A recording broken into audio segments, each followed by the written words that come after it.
ഫിസിക്സിലെ first ചാപ്റ്ററായ വൈദ്യുത പ്രവാഹത്തിന്റെ ഫലങ്ങൾ അല്ലെങ്കിൽ എഫക്ട് ഓഫ് ഇലക്ട്രിക് കറന്റ് എന്ന ചാപ്റ്ററിലെ ഇമ്പോർട്ടൻസ് അല്ലെങ്കിൽ എക്സാമിന് ചോദിക്കാൻ സാധ്യത കൂടുതലുള്ള ക്വസ്റ്റ്യൻസ് ഏതൊക്കെ അതിനെ കുറിച്ച് ഡിസ്കസ് ചെയ്യാം.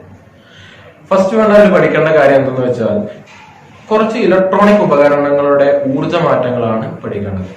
എന്ന് വെച്ചാൽ കുറച്ച് ഉപകരണങ്ങൾ പറയുകയാണെങ്കിൽ ഫാന്, ബൾബ്, ഇസ്തിരിപ്പെട്ടി, ഇൻഡക്ഷൻ കുക്ക്, മറ്റ് സ്റ്റോറേജ് ബാറ്ററി, അങ്ങനത്തെ കുറച്ച് ഉപകരണങ്ങൾ എടുത്തു കഴിഞ്ഞാൽ അതിന്റെ ഊർജ്ജ മാറ്റങ്ങൾ എന്ത് ഊർജ്ജമായിട്ട് മാറും, അല്ലെങ്കിൽ അതിന്റെ എനർജി ചേഞ്ചസ്, ഒരു എനർജിയിൽ നിന്ന് മറ്റൊരു എനർജിയിലേക്ക് ചേഞ്ച് ചെയ്യുന്നുണ്ടാവും. അതാണ് പഠിക്കുന്നത്.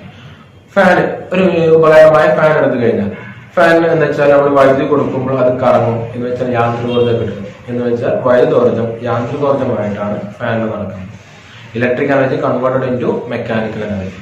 അതുപോലെ മറ്റൊരു ഉപകരണമായ ബൾബ് എടുത്തു കഴിഞ്ഞാൽ വൈദ്യുതി കൊടുക്കുമ്പോൾ അത് പ്രകാശിക്കുക ചെയ്യാം. എന്ന് വെച്ചാൽ വൈദ്യുതോർജ്ജം പ്രകാശോർജ്ജമായി മാറും. Electric energy converted into light energy. ഇസ്തിരിപ്പെട്ടി, അയൺ ബോക്സ് എടുത്തു കഴിഞ്ഞാൽ ഇലക്ട്രിക് എനർജി വൈദ്യുതി കൊടുക്കുമ്പോൾ താപം ഉണ്ടാക്കുക ചെയ്യാം. വൈദ്യുതോർജ്ജം താപോർജ്ജമായിട്ട് മാറുന്നു, അല്ലെങ്കിൽ electric energy converted into heat energy. മറ്റൊരു ഉപകരണമായ സ്റ്റോറേജ് ബാറ്ററി ചാർജ് ചെയ്യുമ്പോഴാണെങ്കിൽ എന്തോർജ്ജമായിട്ട് മാറും? വൈദ്യുതോർജ്ജം രാസോർജ്ജമായിട്ട് മാറും. Electric energy converted into chemical energy. Loudspeaker വൈദ്യുതോർജ്ജം യാന്ത്രികോർജ്ജം അല്ലെങ്കിൽ ശബ്ദോർജ്ജമായിട്ട് മാറും. അങ്ങനെ ഓരോ ഉപകരണങ്ങളുടെ ഊർജ്ജ മാറ്റമാണ് ടെക്സ്റ്റ് ബുക്ക് ആദ്യം ഈ ചാപ്റ്ററിൽ ഡിസ്കസ് ചെയ്യും. അതും വളരെ ഇമ്പോർട്ടൻ്റ് ആണ്. അത് കഴിഞ്ഞാൽ ഈ ചാപ്റ്റർ നമുക്ക് രണ്ടാക്കി ഡിവൈഡ് ചെയ്യാം. ഒന്ന് താപഫലവും ഒന്ന് പ്രകാശഫലവും. എന്ന് വെച്ചാൽ വൈദ്യുതി കൊടുക്കുമ്പോൾ താപം പുറത്തുവിടുന്ന ഉപകരണങ്ങളെ കുറിച്ചും വൈദ്യുതി പ്രവഹിക്കുമ്പോൾ പ്രകാശം പുറത്തുവിടുന്ന ഉപകരണങ്ങളെ കുറിച്ചും. ഫസ്റ്റ് വൺ, വൈദ്യുത പ്രവാഹത്തിന്റെ താപഫലം അല്ലെങ്കിൽ heating effect of electric current. അതിൽ ആദ്യം പഠിക്കാനുള്ളത് ഒരു ചാലകത്തിലൂടെ ഒരു ചാലകമാക്കി എടുത്തു കഴിഞ്ഞാൽ ഒരു ചാലകത്തിലൂടെ വൈദ്യുതി കടന്നു പോകുമ്പോൾ അതിന് ചുറ്റും അല്ലെങ്കിൽ അതിനെന്ത് ഉൽപ്പാദിപ്പിക്കും? താപം ഉൽപ്പാദിപ്പിക്കും. അതാണ് ആദ്യം പഠിക്കുന്നത്. ഒരു ചാലകത്തിലൂടെ വൈദ്യുതി കടന്നു പോകുമ്പോൾ താപം ഉൽപ്പാദിപ്പിക്കുന്നു. ഈ താപത്തെ സ്വാധീനിക്കുന്ന ഘടകങ്ങൾ അല്ലെങ്കിൽ എന്തൊക്കെ ചെയ്യുമ്പോഴാണ് ഈ താപം കൂടുക എന്ന് വെച്ചാൽ, ഒന്ന്, ചാലകത്തിലൂടെ കടന്നു പോകുന്ന കറന്റ് അല്ലെങ്കിൽ വൈദ്യുത പ്രവാഹ തീവ്രത കൂടിയാൽ ഉൽപ്പാദിപ്പിക്കുന്ന താപത്തിന്റെ അളവ് കൂടും. രണ്ടാമത്തത് പ്രതിരോധം, ചാലകത്തിന്റെ പ്രതിരോധം അല്ലെങ്കിൽ റെസിസ്റ്റൻസ് കൂടിയാലും ഉൽപ്പാദിപ്പിക്കുന്ന താപം കൂടും. മൂന്നാമത്തത് ടൈം, വൈദ്യുതി കടന്നു പോകുന്ന സമയം കൂടുന്നതിനനുസരിച്ച് ഉൽപ്പാദിപ്പിക്കുന്ന താപം കൂടും. ഇതാണ് ആദ്യം ഡിസ്കസ് ചെയ്യുന്നത്. എന്ന് വെച്ചാൽ വൈദ്യുതി പ്രവഹിക്കുന്ന ഒരു ചാലകത്തിന് ചുറ്റും അല്ലെങ്കിൽ ചാലകത്തിൽ എന്ത് ഉൽപ്പാദിപ്പിക്കുന്നു? താപം ഉൽപ്പാദിപ്പിക്കുന്നു.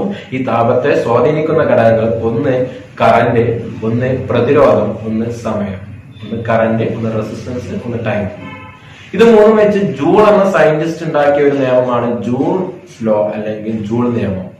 എന്താ ജൂൾ നിയമം എന്ന് വെച്ചാൽ, വൈദ്യുതി പ്രവഹിക്കുന്ന ഒരു ചാലകത്തിൽ ഉൽപ്പാദിപ്പിക്കുന്ന താപത്തിന്റെ അളവ് എന്തിന്റെ ഇടയ്ക്ക് വൈദ്യുതിയുടെ വർഗത്തിന്റെയും വൈദ്യുത പ്രവാഹ തീവ്രതയുടെ വർഗത്തിന്റെയും ചാലകത്തിന്റെ പ്രതിരോധത്തിന്റെയും വൈദ്യുതി പ്രവഹിക്കുന്ന സമയത്തിന്റെയും ഗുണനഫലത്തിന് നേർ അനുപാതത്തിലായിരിക്കും. അതാണ് ജൂൾ നിയമം. അതും വളരെ ഇമ്പോർട്ടന്റ്. ഒന്നുകൂടി പറയാം, വൈദ്യുതി പ്രവഹിക്കുന്ന ഒരു ചാലകത്തിൽ ഉൽപ്പാദിപ്പിക്കുന്ന താപത്തിന്റെ അളവ് വൈദ്യുത പ്രവാഹ തീവ്രതയുടെ വർഗത്തിന്റെയും അല്ലെങ്കിൽ കറന്റിന്റെ വർഗത്തിന്റെയും ചാലകത്തിന്റെ പ്രതിരോധത്തിന്റെയും വൈദ്യുതി പ്രവഹിക്കുന്ന സമയത്തിന്റെയും ഗുണനഫലത്തിന് നേരനുപാതത്തിലായിരിക്കും. ഇംഗ്ലീഷ് മീഡിയക്കാർക്ക് ഉപകാരപ്പെടുന്ന രീതിയിൽ പറയുകയാണെങ്കിൽ, the heat generated in A current carrying conductor is the product of square of the current and resistance of the conductor and time of flow of current. ഇത് വെച്ചിട്ട് ഒരു 4 ഇക്വേഷനോളം താപം കാണാൻ പഠിക്കാനുണ്ട്. H is equal to I square RT, H is equal to IVT, H is equal to V square T by R, H is equal to P into T. അത് വെച്ചിട്ട് കുറച്ച് ക്വസ്റ്റ്യൻസും ഉണ്ട്. അത് നമുക്ക് നോട്ട് ചെയ്ത് ഡിസ്കസ് ചെയ്യാം. ഇങ്ങനെ പറയുന്നതിനേക്കാൾ നന്നാവാതായിരിക്കും. അത് കഴിഞ്ഞാൽ താപഫലം എന്ന സെക്ഷനിൽ പഠിക്കാനുള്ളത് വൈദ്യുത താപന ഉപകരണങ്ങൾ അല്ലെങ്കിൽ ഇലക്ട്രിക് ഹീറ്റിംഗ് അപ്ലയൻസ്. വൈദ്യുതി കൊടുക്കുമ്പോൾ താപം പുറത്തുവിടുന്ന ഉപകരണങ്ങൾ. അതിന് ഒരു ഉദാഹരണം എടുക്കുകയാണെങ്കിൽ, വൈദ്യുതി പ്രവഹിക്കുമ്പോൾ താപം പുറത്തുള്ള ഒരു ഉപകരണങ്ങൾക്ക് ഉദാഹരണമാണ് ഇസ്തിരിപ്പെട്ടി. ഇസ്തിരിപ്പെട്ടിയിലൊക്കെ താപം ഉൽപ്പാദിക്കപ്പെടുക. അതിനുള്ളിൽ ഒരു കോയിൽ ഉണ്ട്. ആ കോയിലിനെ പറയുന്ന പേരാണ് ഹീറ്റിംഗ് കോയിൽ.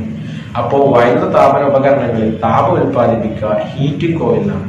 ഈ പറയുന്ന കാര്യങ്ങൾ നോട്ട് ചെയ്ത് വെക്കുക. അടുത്ത് പഠിക്കേണ്ടത് ഹീറ്റിംഗ് കോയിൽ എന്തുകൊണ്ടാണ് നിർമ്മിച്ചിരിക്കുന്നത്. ഹീറ്റിംഗ് കോയിൽ നിർമ്മിച്ചിരിക്കുന്നത് നിക്രോം എന്ന ഒരു ലോഹം ഉപയോഗിച്ചാണ്. അപ്പൊ എക്സാമിൽ ചോദിക്കാൻ സാധ്യത കൂടിയ ക്വസ്റ്റ്യൻ ആണ് ഹീറ്റിംഗ് ഓയിൽ ഉണ്ടാക്കാൻ ഉപയോഗിക്കുന്ന ലോഹം ഏതെന്ന് ചോദിക്കും. നിക്രോം ആണ്. അത് നിക്രോം എന്താണ് ഹീറ്റിംഗ് ഓയിൽ നിർമ്മിക്കാൻ സെലക്ട് ചെയ്യാൻ കാരണം വെച്ചാൽ നിക്രോമിന്റെ കുറച്ച് സവിശേഷതകൾ പഠിക്കേണ്ടതുണ്ട്. എക്സാമിൽ അതും ചോദിക്കാറുണ്ട്. നിക്രോമിന്റെ സവിശേഷതകൾ 3 ഒന്ന് ഉയർന്ന റെസിസ്റ്റിവിറ്റി, ഉയർന്ന ദ്രവണാകം അല്ലെങ്കിൽ ഹൈ മെൽറ്റിംഗ് പോയിന്റ്, ചുവന്ന ചുട്ടുപഴുത്ത് ഓക്സീകരിക്കാതെ ദീർഘനേരം നിൽക്കാനുള്ള കഴിവ് അല്ലെങ്കിൽ ability to remain red hot condition without getting oxidation for a long time. ഈ 3 സവിശേഷതകൾ ഉള്ളത് കൊണ്ടാണ് നിക്രോം ഹീറ്റിംഗ് കോയിലായിട്ട് ഉപയോഗിക്കുന്നത്. ഒന്നുകൂടി പറയാം. വൈദ്യുത താപന ഉപകരണങ്ങളിൽ താപം ഉൽപ്പാദിപ്പിക്കുന്നത് ഹീറ്റിംഗ് കോയിലാണ്. ഹീറ്റിംഗ് കോയിൽ നിർമ്മിച്ചിരിക്കുന്നത് നിക്രോം ഉപയോഗിച്ചാണ്. നിക്രോമിന്റെ സവിശേഷതകൾ ഉയർന്ന റെസിസ്റ്റിവിറ്റി, ഉയർന്ന ദ്രവണാകം അല്ലെങ്കിൽ ഹൈ മെൽറ്റിംഗ് പോയിന്റ്, അടുത്തത് ചുവന്ന ചുട്ടുപഴുത്ത അവസ്ഥയിൽ ഓക്സീകരിക്കാതെ ദീർഘനേരം നിൽക്കാനുള്ള കഴിവ് അല്ലെങ്കിൽ ability to remain red hot condition without getting oxidation for a long time.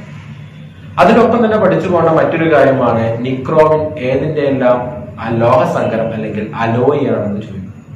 Nickel, chromium, iron എന്നിവയുടെ ലോഹസങ്കരമാണ് നിക്രോം. അതും എക്സാമിന് ചോദിച്ചു കാണുന്ന ക്വസ്റ്റ്യൻ ആണ്.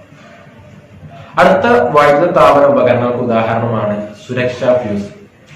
നമ്മൾ കാണുന്ന സേഫ്റ്റി ഫ്യൂസ് അല്ലെങ്കിൽ സുരക്ഷാ ഫ്യൂസും വൈദ്യുത പ്രവാഹത്തിന്റെ താപഫലം പ്രയോജനപ്പെടുത്തി വർക്ക് ചെയ്യുന്ന ഒരു ഉപകരണമാണ്. അതിൽ പഠിക്കേണ്ട കുറച്ച് കാര്യങ്ങൾ. ഒന്ന്, ഫ്യൂസ് വയർ നിർമ്മിച്ചിരിക്കുന്നത് ഏത് ലോഹം ഉപയോഗിച്ചാണ്, അതിന്റെ പ്രത്യേകത എന്താണ്, സുരക്ഷാ ഫ്യൂസിന്റെ പ്രവർത്തനം എന്താണ് സുരക്ഷാ ഫ്യൂസ് എന്നീ കാര്യങ്ങളാണ്. അപ്പൊ ആദ്യം എന്താണ് സുരക്ഷാ ഫ്യൂസ് എന്ന് വെച്ചാൽ, അമിത വൈദ്യുത പ്രവാഹം മൂലം ഉണ്ടാകുന്ന അപകടങ്ങളിൽ നിന്നും നമ്മയെയും ഉപകരണങ്ങളെയും, ഈ അമിത വൈദ്യുത പ്രവാഹം എന്ന് വെച്ചാൽ ഓവർലോഡിങ്, ഷോർട്ട് സർക്യൂട്ട്, അതിനൊക്കെയാണ് അമിത വൈദ്യുത പ്രവാഹം എന്ന് പറയുന്നത്. അതുമൂലം ഉണ്ടാകുന്ന അപകടങ്ങളിൽ നിന്നും നമ്മയെയും ഉപകരണങ്ങളെയും സംരക്ഷിക്കുന്നതിനുള്ള സംവിധാനമാണ് സുരക്ഷാ ഫ്യൂസ് അല്ലെങ്കിൽ സേഫ്റ്റി ഫ്യൂസ്. അടുത്തത് പഠിക്കേണ്ടത് സുരക്ഷാ ഫ്യൂസിന്റെ പ്രധാനപ്പെട്ട ഭാഗം. സുരക്ഷാ ഫ്യൂസിന്റെ പ്രധാനപ്പെട്ട ഭാഗമാണ് ഫ്യൂസ് വയർ. ഈ ഫ്യൂസ് വയർ നിർമ്മിച്ചിരിക്കുന്ന ലോഹം ഏത്? എക്സാമിന് ചോദിച്ചു കാണുന്ന ഒരു ക്വസ്റ്റ്യൻ ആണ്. നോട്ട് ചെയ്യാം. സുരക്ഷാ ഫ്യൂസിലെ ഫ്യൂസ് വയർ നിർമ്മിച്ചിരിക്കുന്നത് ടിന്നിന്റെയും ലെഡിന്റെയും ലോഹസങ്കരം ഉപയോഗിച്ചാണ്. ഹീറ്റിംഗ് ഓയിൽ നിർമ്മിച്ചിരിക്കുന്നത് നിക്രോം ഉപയോഗിച്ചാണ്. സുരക്ഷാ ഫ്യൂസിലെ ഫ്യൂസ് വയർ നിർമ്മിച്ചിരിക്കുന്നത് ടിന്നിന്റെയും ലെഡിന്റെയും ലോഹസങ്കരം ഉപയോഗിച്ചാണ്. അടുത്തത്, ടിന്നിന്റെയും ലെഡിന്റെയും ലോഹസങ്കരം ഉപയോഗിക്കാൻ കാരണം എന്ന് വെച്ചാൽ അതിന് താഴ്ന്ന ദ്രവണാകമാണ്. ഫ്യൂസ് വയറിന് താഴ്ന്ന ദ്രവണാകമാണ് എന്ന് വെച്ചാൽ ടിന്നിന്റെയും ലെഡിന്റെയും ലോഹസങ്കരത്തിന് താഴ്ന്ന ദ്രവണാകമാണ്. താഴ്ന്ന ദ്രവണാകമുള്ള പദാർത്ഥം ഉപയോഗിച്ചാൽ ഫ്യൂസ് വയർ കിട്ടും. അതിന്റെ പ്രവർത്തനങ്ങളും മറ്റു കാര്യങ്ങളും നമുക്ക് നോട്ടിൽ ഡിസ്കസ് ചെയ്യാം. അടുത്ത പഠിക്കാനുള്ള സുരക്ഷാ ഫ്യൂസിന്റെ പ്രവർത്തനം, അത് നമുക്ക് നോട്ടിൽ ഡിസ്കസ് ചെയ്യാം. അത് കഴിഞ്ഞാൽ അടുത്തത്, സുരക്ഷാ ഫ്യൂസ് എങ്ങനെയാണ് ഒരു സർക്യൂട്ടിൽ ഘടിപ്പിക്കേണ്ടത്, അതും എക്സാമിൽ ചോദിക്കുന്ന ക്വസ്റ്റ്യനാണ്. സുരക്ഷാ ഫ്യൂസ് എങ്ങനെയാണ് ഒരു സർക്യൂട്ടിൽ ഘടിപ്പിക്കേണ്ടത്? ശ്രേണി രീതിയിലാണ് സുരക്ഷാ ഫ്യൂസ് ഒരു സർക്യൂട്ടിൽ ഘടിപ്പിക്കേണ്ടത്. അതുപോലെ തന്നെ ഫ്യൂസ് വയർ കെട്ടുന്ന സമയത്ത് സുരക്ഷാ ഫ്യൂസ് എടുത്ത് അതിലെ ഫ്യൂസ് വയർ കെട്ടുന്ന സമയത്ത് ശ്രദ്ധിക്കേണ്ട കാര്യങ്ങൾ എന്തൊക്കെയാണ്? ഒന്നെന്താ, താഴ്ന്ന ദ്രവണാങ്കമുള്ളത് ഉപയോഗിക്കുക. അടുത്തത്, യഥാസ്ഥാനത്ത് ദൃഢമായി ഉറപ്പിക്കാം. ആ കാരിയർ ബേസിന്റെ 2 സൈഡിലും ദൃഢമായി ഉറപ്പിക്കാം. പിന്നെ അതിൽ നിന്നും ഫ്യൂസ് വയർ പുറത്തേക്ക് തള്ളി വരാതിരിക്കുക. അതൊക്കെയാണ് ഫ്യൂസ് വയർ കിട്ടുമ്പോൾ ശ്രദ്ധിക്കേണ്ട കാര്യങ്ങൾ. ഇത്രയും കാര്യങ്ങളാണ് താപഫലവുമായി ബന്ധപ്പെട്ട് പഠിക്കാനുള്ളത്. അടുത്ത് പഠിക്കാനുള്ളത് വൈദ്യുത പ്രവാഹത്തിന്റെ പ്രകാശഫലം എന്നതിനെ കുറിച്ചാണ്. വൈദ്യുത പ്രവാഹത്തിന്റെ പ്രകാശഫലം എന്ന് വെച്ചാൽ വൈദ്യുതി പ്രവഹിക്കുമ്പോൾ പ്രകാശം തരുന്ന ഉപകരണങ്ങൾ ഏതൊക്കെയാണ് എന്ന് വെച്ചാൽ ബൾബ്. പലതരം ബൾബുകളുണ്ട്. Incandescent lamp, discharge lamp, LED, arc lamp, fluorescent lamp എന്നീ ബൾബുകളെ കുറിച്ചാണ് അടുത്ത് പഠിക്കാനുള്ളത്. First one incandescent lamp. Incandescent ലാമ്പിന്റെ മറ്റൊരു പേരാണ് ഫിലമെന്റ് ലാമ്പ്. എന്തുകൊണ്ടാണ് അതിനെ ഫിലമെന്റ് ലാമ്പ് എന്ന് പറയുന്നത് വെച്ചാൽ അതിൽ ഫിലമെന്റ് ഉള്ളത് കൊണ്ടാണ്. ഫിലമെന്റ് ഉള്ളതിന് എന്ത് പറയും? ഫിലമെന്റ് ലാമ്പ് എന്ന് പറയും. അടുത്തത്, ഈ ഫിലമെന്റ് എന്തുകൊണ്ടാണ് നിർമ്മിച്ചിരിക്കുന്നത്? ഇൻകാൻഡസെന്റ് ലാമ്പിന് അല്ലെങ്കിൽ ഫിലമെന്റ് ലാമ്പിലെ ഫിലമെന്റ് നിർമ്മിക്കാൻ ഉപയോഗിക്കുന്ന ലോഹം ടങ്സ്റ്റൺ ആണ്. ഏത്? ടങ്സ്റ്റൺ ആണ്. നമ്മൾ ഇതിനു മുമ്പ് മറ്റു 2 ലോഹങ്ങൾ പഠിച്ചു. ഹീറ്റിംഗ് കോയിലായിട്ട് നിർമ്മിച്ചിരിക്കുന്നത് നിക്രോം ആണ്. ഫ്യൂസ് വയറായിട്ട് നിർമ്മിച്ചിരിക്കുന്നത് ടിന്നിന്റെയും ലെഡിന്റെയും ലോഹസങ്കരം. അടുത്തതാണ് ഫിലമെന്റ് ആയിട്ട് നിർമ്മിച്ചിരിക്കുന്ന ലോഹം ടങ്സ്റ്റൺ ആണ്. എന്തുകൊണ്ട്, അല്ലെങ്കിൽ ടങ്സ്റ്റന്റെ സവിശേഷതകൾ എന്നല്ല, അതാണ് അടുത്ത ചോദിക്കാൻ സാധ്യതയുള്ള ക്വസ്റ്റ്യൻ. ഇൻകാൻഡസെന്റ് ലാമ്പിലെ ഫിലമെന്റ് ആയിട്ട് ഉപയോഗിക്കുന്ന ലോഹം എന്ന് ചോദിച്ചാൽ ടങ്സ്റ്റൺ. അടുത്തത്, ടങ്സ്റ്റന്റെ സവിശേഷതകൾ എന്നല്ല. 1, ഉയർന്ന റെസിസ്റ്റിവിറ്റി. 2, ഉയർന്ന ദ്രവണാങ്കം. നേർത്ത കമ്പികളാക്കാനുള്ള കഴിവ്. ചുട്ടുപഴുത്ത് പ്രകാശം പുറത്തുവിടാനുള്ള കഴിവ്. High resistivity, high melting point, high ductility, ability to emit white light in white hot condition. ഒന്നുകൂടി പറയാം. High resistivity, high melting point, high ductility, ability to emit white light in white hot condition. അത് കഴിഞ്ഞാൽ അടുത്തത് പഠിക്കേണ്ടത് incandescent ലാമ്പിനെ വായുശൂന്യമാക്കുന്നതിനാണ്. അതും എക്സാമിൽ ചോദിക്കുന്ന 2 questions ആണ്. ഇൻകാൻഡസെന്റ് ലാമ്പിനെ വായുശൂന്യം അല്ലെങ്കിൽ ഇവാക്യുവേറ്റ് ചെയ്യുന്നതിന് വേണ്ടിയാണ്, പകരം അലസവാദം നടക്കുന്നതിന് വേണ്ടിയാണ്. ഈ 2 ക്വസ്റ്റ്യൻസും എക്സാം പേപ്പറിൽ അധികം കാണുന്ന ക്വസ്റ്റ്യൻ ആണ്. ഫസ്റ്റ് വൺ, ഇൻകാൻഡസെന്റ് ലാമ്പിനെ വായുശൂന്യമാക്കുന്നതിന് വേണ്ടിയാണ്. ഇൻകാൻഡസെന്റ് ലാമ്പിനെ വായുശൂന്യമാക്കുന്നത് ഓക്സീകരണം തടയാൻ വേണ്ടിയാണ്. അതുപോലെ അലസവാദങ്ങൾ നടക്കാൻ അല്ലെങ്കിൽ ഇനേർട്ട് ഗ്യാസ് ഫിൽ ചെയ്യുന്നത് ബാഷ്പീകരണം കുറക്കാൻ വേണ്ടിയാണ്. സാധാരണ നടക്കുന്ന വാതകം നൈട്രജൻ ആണ്. നൈട്രജൻ ഒരു അലസവാതകമല്ല, എന്നാലും നൈട്രജന് സാധാരണ അന്തരീക്ഷ മർദ്ദത്തിലും താപനിലയിലും ഒരു അലസവാതകങ്ങളെ പോലെ പെരുമാറാനുള്ള കഴിവ് ഉള്ളത് കൊണ്ടാണ് നൈട്രജൻ അലസവാതകങ്ങൾക്ക് പകരം നടക്കുന്നത്. ഓക്കെ, ഒന്നുകൂടി പറയാം. ഇൻകാൻഡസെന്റ് ലാമ്പിനെ വായുശൂന്യമാക്കുകയും ചെയ്യും, കൂടാതെ അലസവാതകം നടക്കുകയും ചെയ്യും. വായുശൂന്യമാക്കുന്നത് ഓക്സീകരണം തടയാനും, അലസവാതകം നടക്കുന്നത് ബാഷ്പീകരണം കുറക്കാനും വേണ്ടിയാണ്. അടുത്ത ക്വസ്റ്റ്യൻ, ഇൻകാൻഡസെന്റ് ലാമ്പ് നമ്മളിപ്പോൾ ഉപയോഗിച്ച് കാണാറില്ല, കാരണം അതിന് കുറച്ച് ദോഷങ്ങളുണ്ട്. ഇൻകാൻഡസെന്റ് ലാമ്പിന്റെ ദോഷങ്ങൾ എന്തൊക്കെയാണ്? ഫസ്റ്റ് വൺ, കൂടിയ ഊർജ്ജ ഉപയോഗം. കാരണം മറ്റു ബൾബുകളെ അപേക്ഷിച്ച് വൈദ്യുത ഉപയോഗം കൂടുതൽ ഇൻകാൻഡസെന്റ് ലാമ്പ് അല്ലെങ്കിൽ ഫിലമെന്റ് ലാമ്പാണ്. കൂടിയ ഊർജ്ജ ഉപയോഗം. സെക്കൻഡ് വൺ, താപരൂപത്തിലുള്ള ഊർജ്ജ നഷ്ടം. എന്താ ഈ താപരൂപത്തിലുള്ള ഊർജ്ജ നഷ്ടം അല്ലെങ്കിൽ ഹീറ്റ് എനർജി ലോസ് എന്ന് വെച്ചാൽ, ഒരു ഇൻകാൻഡസെന്റ് ലാമ്പ് 10 മിനിറ്റ് നേരം ഓൺ ആക്കിയിട്ട് അതിന് പോയി പിടിച്ചു നോക്കാം, നല്ല താപം ഉണ്ടാവും, നല്ല ചൂടുണ്ടാവും. കാരണം ഒരിക്കലും ഒരു ബൾബ് നമ്മൾ ഉപയോഗിക്കുന്നത് താപത്തിനും വേണ്ടിയല്ല, പകരം പ്രകാശത്തിനും വേണ്ടിയാണ്. അവിടെ താപത്തിന്റെ ഒരു ആവശ്യം നമുക്ക് വരുന്നില്ല. അതുകൊണ്ട് തന്നെ ഇൻകാൻഡസെന്റ് ലാമ്പിന്റെ ഒരു ദോഷമാക്കി നമുക്ക് എടുക്കാം താപരൂപത്തിലുള്ള ഊർജ്ജ നഷ്ടം, കൂടാതെ കൂടിയ ഊർജ്ജ ഉപയോഗം. അതിന്റെ ഒപ്പം തന്നെ നമുക്ക് പറഞ്ഞു പോകുന്ന മറ്റു പോയിന്റുകളാണ് കുറഞ്ഞ ആയുസ് കുറവാണ്, മങ്ങിയ പ്രകാശം. മറ്റു ബൾബുകളെ അപേക്ഷിച്ച് പ്രകാശം നോക്കുകയാണെങ്കിൽ ലോ ക്വാളിറ്റി ഓഫ് ലൈറ്റ് ആയിരിക്കും, ഷാഡോ നിഴല് വളരെ കൂടുതലായിരിക്കും. ഇതൊക്കെയാണ് ഇൻകാൻഡസെന്റ് ലാമ്പിന്റെ ദോഷം. ഇത്രയും കാര്യങ്ങളാണ് ഇൻകാൻഡസെന്റ് ലാമ്പിന്റെ ഭാഗത്ത് പഠിക്കേണ്ടത്. ഒന്നുകൂടി പറയാം. ഇൻകാൻഡസെന്റ് ലാമ്പിന്റെ മറ്റൊരു പേരാണ് ഫിലമെന്റ് ലാമ്പ്. ഫിലമെന്റ് നിർമ്മിച്ചിരിക്കുന്നത് ടങ്സ്റ്റൺ ഉപയോഗിച്ചാണ്. ടങ്സ്റ്റന്റെ സവിശേഷതകൾ എന്തെല്ലാം? ഉയർന്ന റെസിസ്റ്റിവിറ്റി, ഉയർന്ന ദ്രവണാംഗം, നേർത്ത കമ്പികളാക്കാനുള്ള കഴിവ്, ചുട്ടുപഴുത്ത് പ്രകാശം പുറത്തുവിടാനുള്ള കഴിവ്. അടുത്തത്, ഇൻകാൻഡസെന്റ് ലാമ്പിനെ വായുശൂന്യമാക്കുന്നതിന് വേണ്ടി, ഓക്സീകരണം തടയാൻ വേണ്ടി, അലസവാതകം നടക്കുന്നതിന് വേണ്ടി, ബാഷ്പീകരണം കുറക്കാൻ വേണ്ടി. സാധാരണ നടക്കുന്ന വാതകം നൈട്രജൻ. ഇൻകാൻഡസെന്റ് ലാമ്പിന്റെ ദോഷങ്ങൾ എന്തൊക്കെ? കൂടിയ ഊർജ്ജോപയോഗം, കൂടാതെ താപരൂപത്തിലുള്ള ഊർജ്ജനഷ്ടം കൂടുതൽ, നിഴല് കൂടുതൽ, മങ്ങിയ പ്രകാശം, ആയുസ് കുറവ്. ഇതൊക്കെ ദോഷങ്ങൾ ഉൾപ്പെടുത്താം. അടുത്തത് ഡിസ്ചാർജ് ലാമ്പ്. ഡിസ്ചാർജ് ലാമ്പ് ഇങ്ങനെ ക്ലാസ് എടുക്കുന്നതിനേക്കാൾ നല്ലത് നോട്ട് എഴുതി കാണിച്ചു തരുന്നതായിരിക്കും. നമുക്ക് നോട്ട് എഴുതി ഡിസ്കസ് ചെയ്യാം. അടുത്തതാണ് LED. LED പഠിക്കാനുള്ള കാര്യങ്ങൾ. ഒന്ന്, LED full form light emitting diode. Light emitting diode. LED പ്രധാനപ്പെട്ട ഭാഗങ്ങൾ ഏതൊക്കെ? Base unit, base plate, heat sink, back conductor, diffuser cup, PCB, power supply board. അത് ഓരോന്നും എന്തിനു വേണ്ടിയാണ് ഉപയോഗിക്കുന്നത്, കൂടാതെ അതിന്റെ പ്രത്യേകതകൾ എന്തൊക്കെയാണ്, എങ്ങനെയാണ് LED നിർമ്മിക്കുക, LED നിർമ്മാണം എക്സാമിന് ചോദിച്ചു കാണുന്ന ക്വസ്റ്റ്യൻ ആണ്. ഇക്കൊല്ലം സിലബസിൽ ഉൾപ്പെടുത്തിയ LED നിർമ്മാണം വളരെ ഇമ്പോർട്ടന്റ് ആണ്. അതിന്റെ ഇമ്പോർട്ടൻസ് കൊടുത്ത് പഠിക്കുക. നമുക്ക് ഡിസ്കസ് ചെയ്യാം. അത് കഴിഞ്ഞാൽ അടുത്തതാണ് പവർ. പവർ പറഞ്ഞതിന് മുമ്പ് മറ്റൊരു കാര്യം ഡിസ്കസ് ചെയ്യാം. പിന്നെ എക്സാമിന് ചോദിക്കാൻ സാധ്യതയുള്ള ക്വസ്റ്റ്യൻ ആണ് ഓരോരോ ബൾബുകൾ തമ്മിലുള്ള കമ്പാരിസൺ. എന്ന് വെച്ചാൽ ഫസ്റ്റ് വൺ, LED. ഇപ്പോൾ അധികം ഉപയോഗിച്ചു വരുന്ന ബൾബ് LED ആണ്. LED എന്തുകൊണ്ടാണ് നിങ്ങൾ ഉപയോഗിക്കാൻ കാരണം, അല്ലെങ്കിൽ LED ഉപയോഗം എന്താ കൂട്ടാൻ കാരണം? എല്ലാവരും പറയും LED കൂടുതൽ ഉപയോഗിക്കാൻ, അല്ലെങ്കിൽ മറ്റു ബൾബുകൾക്ക് വരാൻ വീട്ടിൽ LED വെക്കാന്ന് പറയും. ഈ LED ഉപയോഗിക്കുമ്പോഴുള്ള മെച്ചം എന്തൊക്കെയാണെന്ന് ചോദിക്കും. അതും വളരെ ഇമ്പോർട്ടന്റ് കൂടിയ ഒരു ക്വസ്റ്റ്യൻ ആണ്.